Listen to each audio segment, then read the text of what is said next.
Welcome students. Today I will be briefing you about your holiday homework. Let's see what is it. Children, all together you have to make two projects in science. The first project is prepare China rose indicator and haldi powder indicator.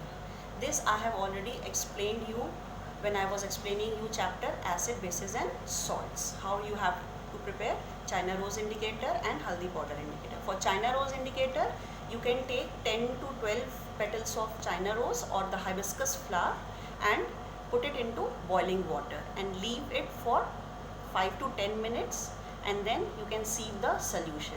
Whatever the filtrate you will get, that will behave as a China rose indicator. You can use this solution to test the acidity or the basicity of any substance. And for haldi powder indicator, you can prepare it by making a thick paste of haldi powder and then apply it on the blotting paper and leave it to dry. And when it dries up, you can cut that blotting paper into thin strips. Now these thin strips can behave as a indicator of haldi powder. Now see what is further written over there.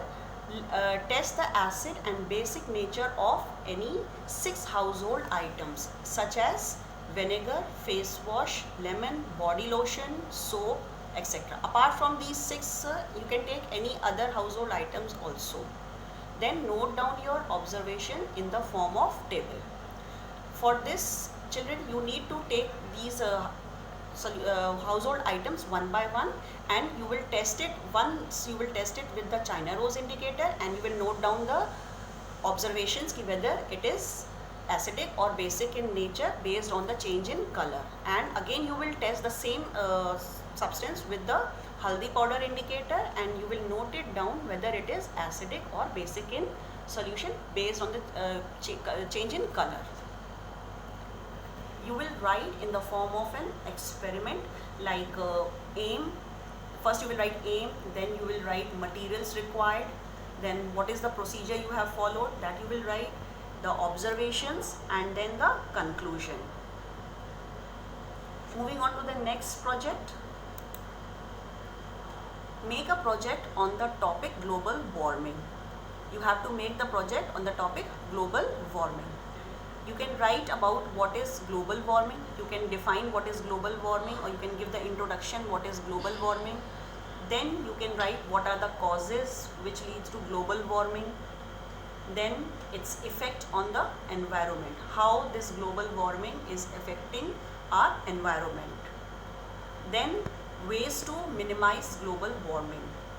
You can write what are the ways by which you can minimize global warming, that you can write in this topic.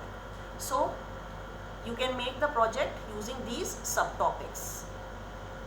Note, both the projects should have following, that you have to add all these 4 points in both the projects. That is, the first is acknowledgement, then index, then content of the given topic, and then bibliography. Children, each project should be of maximum 6 to 7 pages only. This is all you have to do in these 2 projects. With this, I wish you all the best for your future. Thank you.